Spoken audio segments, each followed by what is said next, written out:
Ladies and gentlemen, today, I want to share a truth that few talk about, but everyone needs to hear. Power doesn't always come from noise. True power comes from silence, from strategy, from knowing when to act and when to wait.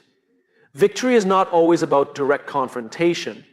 Sometimes the best way to take down your enemies is without them ever realizing it. The greatest battles we face in life aren't fought with our fists. They're fought in our minds. Before any confrontation, before any challenge, before any obstacle, the first battleground is within. This is where the war is either won or lost, long before you ever step onto the field. The truth is, it's not the strongest, the loudest, or even the most aggressive who come out on top. It's the one who masters their mind, controls their thoughts, and refuses to be shaken by external forces. Think about it. When you're up against someone who wants to see you fail, what's their first move? They don't just attack your actions, they go after your confidence, your self-belief. They plant seeds of doubt. They try to get into your head because they know that once they have your mind, the rest will crumble. And that's why the first and most silent way to take down your enemies is to fortify your mindset. When you're unshakable inside, nothing outside can touch you. Imagine you're standing in front of a person who's been trying to bring you down.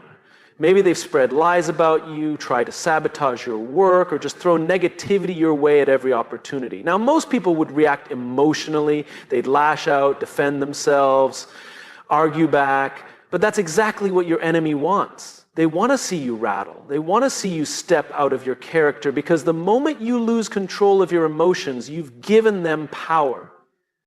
But what if instead you approached it differently? What if you reminded yourself that their words, their actions, and their attempts to break you are nothing more than noise? What if you focused on your goals, your vision, and your purpose instead of letting their negativity take up space in your mind? That's when you start to win, not because you shouted louder, but because you refuse to let them occupy the most important real estate you have, your mindset. When you start with the mind, you gain clarity. You stop reacting impulsively and start responding strategically. You begin to see your enemies not as obstacles, but as opportunities to strengthen your mental resilience. Every time someone tries to pull you down and you don't let it affect you, you're building a fortress inside your mind. And the stronger that fortress becomes, the less control anyone has over you. This doesn't mean you ignore problems or pretend conflicts don't exist. It means you approach them from a place of power, not weakness. You decide when to engage, how to engage, and whether it's even worth your energy.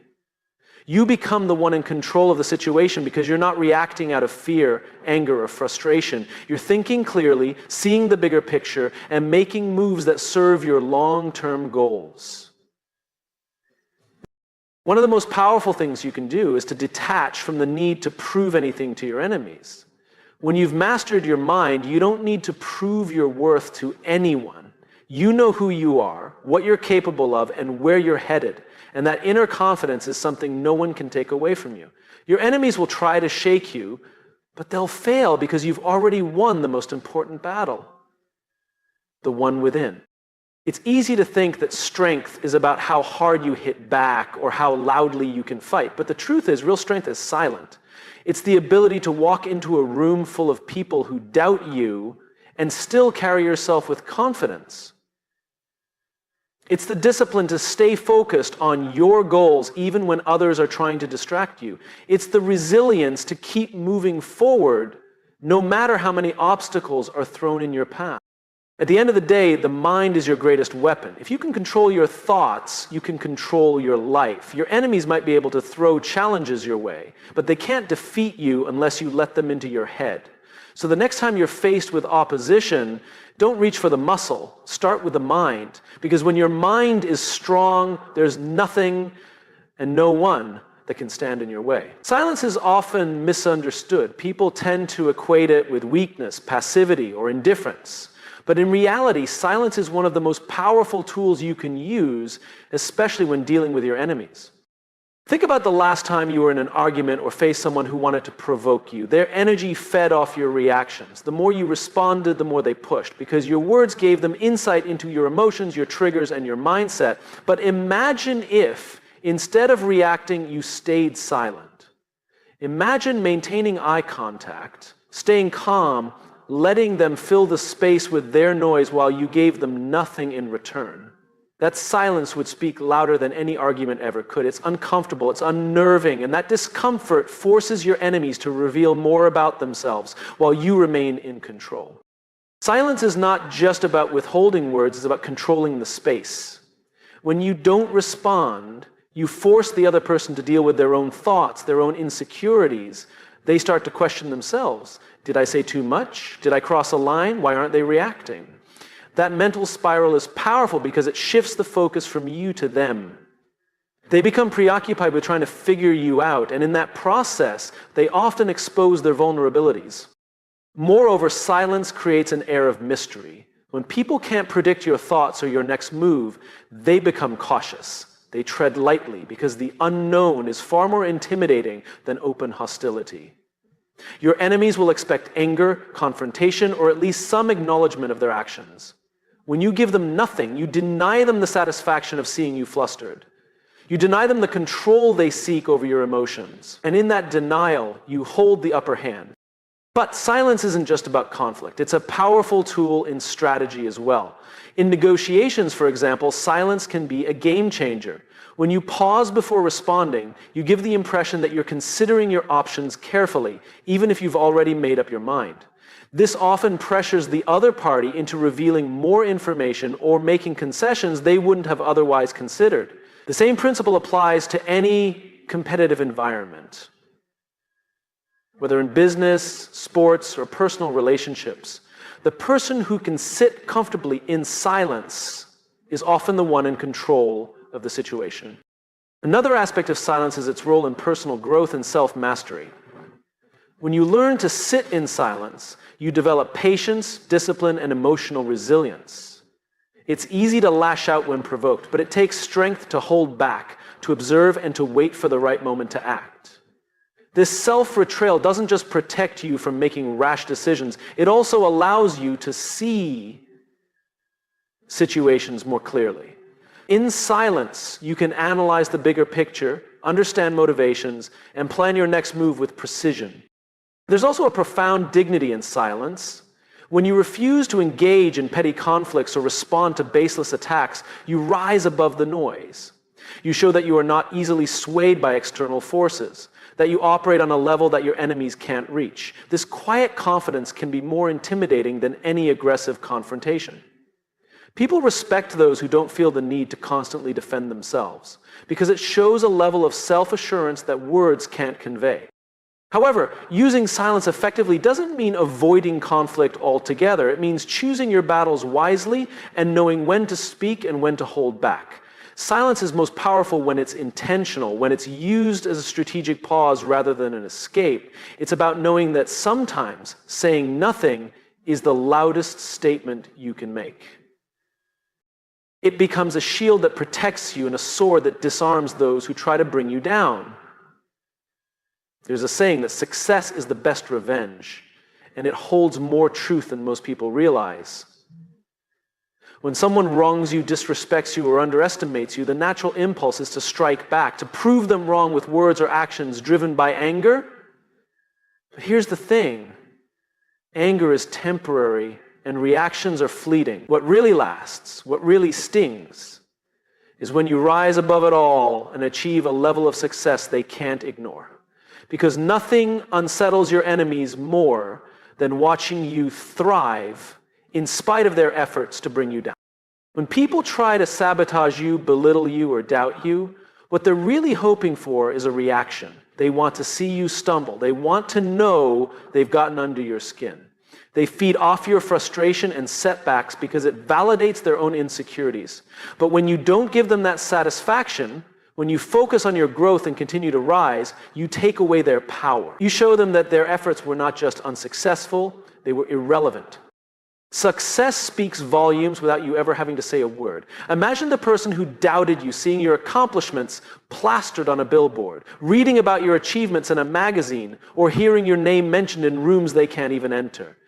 That's a level of vindication no argument can match. Because in the end, words can be dismissed, but success is undeniable. It's a living, breathing testament to your resilience, your hard work, and your refusal to let negativity define you.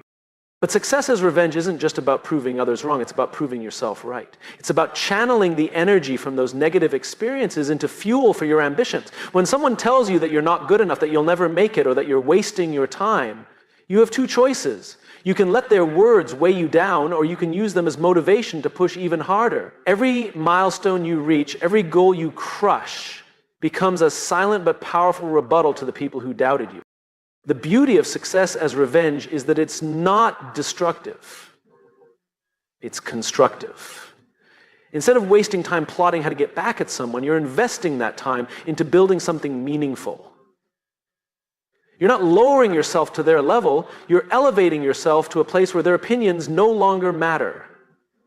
And that's the ultimate victory.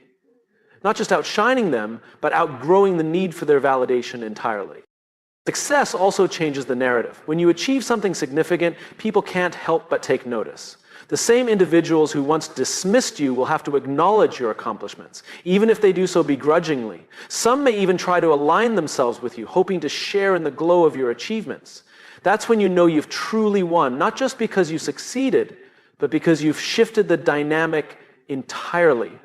They're no longer in a position to criticize. They're now in a position where they have to respect what you've built. But here's the most important part. Success as revenge isn't about staying bitter or holding on to grudges. It's about letting go of the negativity and focusing on what truly matters: your growth, your happiness, and your purpose. When you're driven by the desire to succeed for yourself, rather than just to spite others, that's when you find true fulfillment. The revenge becomes secondary to the pride you feel in your own journey. Success isn't just about material achievements or public recognition, it's about personal victories too. It's about overcoming obstacles, breaking through limitations, and becoming the best version of yourself. Your enemies may never admit they were wrong, and they may never apologize for what they did, but that's not the point. The point is that you didn't let them stop you. You kept going, and in doing so, you turned their negativity into your stepping stone. Kindness is often mistaken for weakness. People assume that being kind means being soft, passive, or easy to manipulate. But the truth is, kindness can be one of the most powerful and unexpected tools you can use to disarm your enemies. When I say kill them with kindness, I don't mean superficial niceties or forced politeness. I mean using genuine, strategic kindness as a way to take control, flip the script, and leave your enemies powerless. It's about turning the very thing they expect the least into the weapon that leaves them confused, off-balanced, and ultimately defeated. Enemies, by definition, thrive on conflict. They expect confrontation. They're fueled by negativity, waiting for you to react in anger or frustration. That's the game they want to play because it's familiar. But when you meet hostility with kindness, you throw them into unfamiliar territory. They don't know how to respond. They're ready for a fight, but instead you're offering a smile, a compliment, or even support. That's not just confusing, it's deeply unsettling. Imagine someone at work who's constantly trying to undermine you. They spread rumors, take credit for your ideas, or subtly sabotage your efforts. The expected reaction would be to confront them, to call them out, or to retaliate in kind. But what happens when you do the opposite? What happens when you thank them publicly for their input, compliment their work in front of others, or offer to collaborate on a project? Suddenly, the dynamic shifts. They're left wondering, are they being sarcastic? Do they know what I'm doing? Are they setting me up? That doubt creeps in, and it's far more powerful than any direct confrontation. You've taken away their ability to predict your moves, and in doing so, you've taken away their power. Kindness doesn't just confuse your enemies, it exposes them. And when you consistently respond with grace and positivity, any negativity they throw your way stands out even more. Their hostility becomes obvious to everyone around them. While you're maintaining your composure, they look petty, bitter, and insecure. Over time, people will start to see the contrast. They'll notice that you've handled the situation with dignity, while your enemy has only managed to reveal their true colors. And that's a reputation hit far more damaging than anything you could have said or done in retaliation. Now, this doesn't mean you let people walk all over you. Being kind isn't about being a pushover. It's about choosing a higher path without sacrificing your self-respect. You can set boundaries, stand your ground, and protect your interests while still being kind. The difference is that you're doing it from a place of strength, not spite. You're controlling the situation, not letting the situation control you. And here's the thing. Kindness benefits you, too. Carrying around anger and resentment is exhausting. It drains your energy and keeps you locked in a cycle of negativity. But when you approach situations with kindness, you free yourself from that burden. You stay focused on your goals, your growth, and your peace of mind. Your enemies become background noise, irrelevant to the bigger picture of what you're building. In the end, killing them with kindness isn't about pretending to be nice or masking your true feelings. It's about using kindness as a deliberate, strategic tool. It's about understanding that the best way to throw someone off their game is to refuse to play by their rules. When you respond to hostility with kindness, you're not just confusing your enemies. You're showing them that they have no control over you. You're proving that their attempts to bring you down are ineffective, because you're operating on a level they can't reach. So the next time someone tries to bring negativity into your life, don't waste your time and energy on anger. Smile, be gracious, offer help if it's needed, and then keep doing your thing, building your success, and living your life on your terms. Because in the end, there's no better way to defeat your enemies than to rise so far above their level that they can't even touch you, and that's how you literally kill them with kindness. In a world that thrives on instant gratification, playing the long game is a concept that many overlook. We live in a time where people expect immediate results, quick wins, fast recognition, instant success. But the truth is, the most meaningful victories, the ones that truly stand the test of time, are earned through patience, strategy, and consistency. When dealing with enemies or those who try to bring you down, the long game becomes even more powerful. Most people expect quick reactions. They want to provoke you, push your buttons, and get an immediate emotional response. But when you refuse to engage on their timeline, when you're patient and strategic, you throw them off balance. They're left wondering why you're not reacting, why you're not retaliating. And that patience, your ability to outweight them, is often the very thing that leads to their downfall. Playing the long game also means understanding that setbacks are part of the process. Your enemies might seem like they're winning in the short term. They might get the promotion you wanted, spread rumors that temporarily damage your reputation, or create obstacles that slow you down. But here's the thing, temporary wins don't last. People who rely on shortcuts, manipulation, or sabotage often burn out or expose themselves over time. Their success is built on shaky ground. Meanwhile, you're building something solid, something that will endure because it's based on hard work, integrity, and vision. One of the most powerful aspects of the long game is how it changes your mindset. When you're focused on long-term goals, you stop sweating the small stuff. Petty conflicts, minor setbacks, and temporary frustrations don't hold as much weight because you're looking at the bigger picture. You understand that today's problem won't matter in a year, 5 years, or 10 years if you stay the course. This mindset not only makes you more resilient, but it also gives you a sense of peace. You're not constantly reacting to every little thing that goes wrong because you know where you're headed. Another benefit of playing the long game is the relationships you build along the way. When you're patient and consistent, people notice. They see your dedication, your reliability, and your ability to stay focused under pressure. Over time, this earns you respect and trust, which are invaluable assets in both personal and professional life. Your enemies might win a few battles, but they'll never win the war because they're focused on short-term gains while you're building lasting influence and success. Playing the long game also means being adaptable. It's not about sticking rigidly to one plan or path. It's about staying committed to your ultimate goal while being flexible in how you get there. Life is unpredictable and obstacles will come your way, but when you have a long-term vision, you're able to navigate those challenges without losing sight of what really matters. You can pivot when needed, adjust your strategy, and keep moving forward, knowing that every step, no matter how small, is bringing you closer to your goal. Most importantly, playing the long game is about self-mastery. It's about controlling your emotions, staying disciplined, and trusting the process even when results aren't immediate. It's about having the patience to let things unfold naturally, knowing that your hard work will pay off in the end.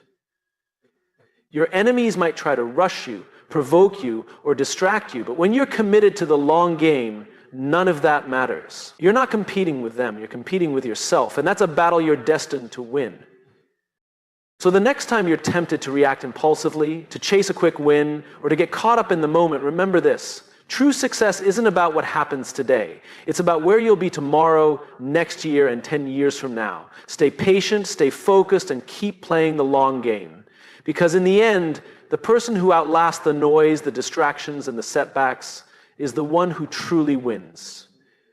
Sometimes the best way to defeat your enemies is to do nothing at all. Let them destroy themselves. It might sound passive, but in reality, it's one of the most strategic and powerful moves you can make. People who are driven by malice, jealousy, or deceit often create their own downfall. Their negative energy, toxic behavior, and short-sighted tactics eventually catch up with them. All you have to do is step back, stay focused on your path, and watch as they unravel under the weight of their own actions.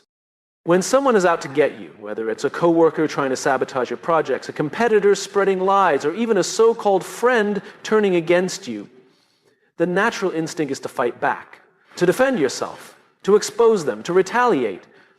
But here's the thing. Reacting emotionally plays right into their hands.